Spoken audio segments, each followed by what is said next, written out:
Rayagada malaria आतंक दिन को दिन आक्रांतर संख्या वृद्धि पाइबारे लगी। रायगड़ा सदर अंबागुड़ा ठारे आरएसीडब्ल्यूसी आवासिक विद्यालय में मैलेरिया व्यापुवा अभियोग होइछे।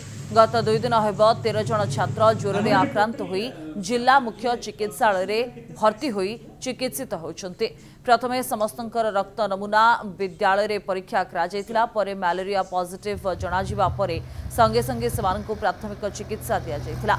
परे सेमानकु जिला मुख्य चिकित्सालय रे भर्ती करा जायतिला। छात्रंकर अभिभावकों को भी एने खबर दिया जायछि।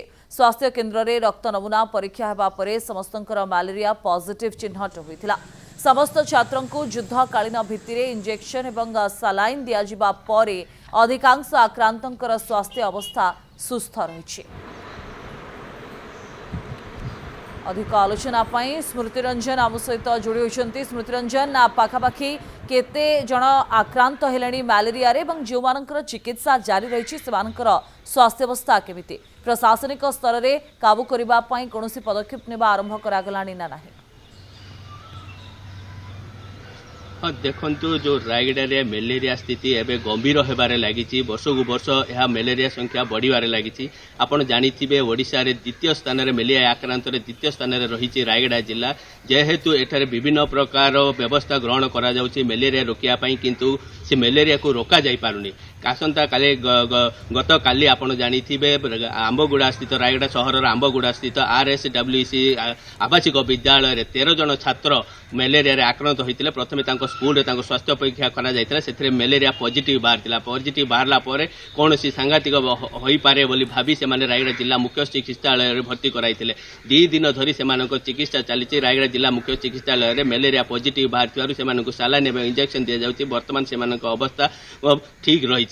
किंतु आमे जदि कहिबा देखंतु एपरि अवस्था काहेकि बढ़ुछि एहाकु जदि देखिबा आमे रायगड़ा रे जदि देखिबा जिला मंगल विभाग पक्षरु 593 टी आवासिक विद्यालय रहितिला बेले अन्यसर 11टा हॉस्टल रही एवं से दीटा को मिसेइकि देखिबा 53,000 ऊर्ध्व अंतेवासी रहउछन्ति। किंतु सेमानकु 53,000 अंतेवासी पई मात्र 19,000 जो औषधीय मशारी प्रदान करा जायछि। ताहा एबे मेलेरिया बढ़िबार मुख्य कारण बोलिकी जहाँ मंगल विभाग कार्यालय पक्षरु सूचना प्रकाश पाइछि। केवल सेतिकी नुहे सेमानक पई अम्बुस मछा माछ मध्य छड़ा जाउछि, किंतु ताहा मध्य फलप्रद हेइ पारनै। आपण जानिथिबे 7 दिन तळे निंब तेल मध्य व्यवहार करा जाउछि, ताहा मध्य अंतेवासी पाखरे काम दौनी एवं मेलेरिया बढ़िबारे लागिछि। जहाकू नै जिला स्वास्थ्य विभाग कोंतु एवं जिला मंगल विभाग पक्षरु आशंका प्रकाश पाइछि एवं चिंतार कारण पालिछि जे कौन कले ए मेलेरिया को रोका जाई परिबो। कारण वर्ष को वर्ष दिन को दिन ए मेलेरिया संख्या रायगड़ा जिले में वृद्धि पाइबारे लगी। यहाँ कौन व्यवस्था ग्रहण करा जाउनी।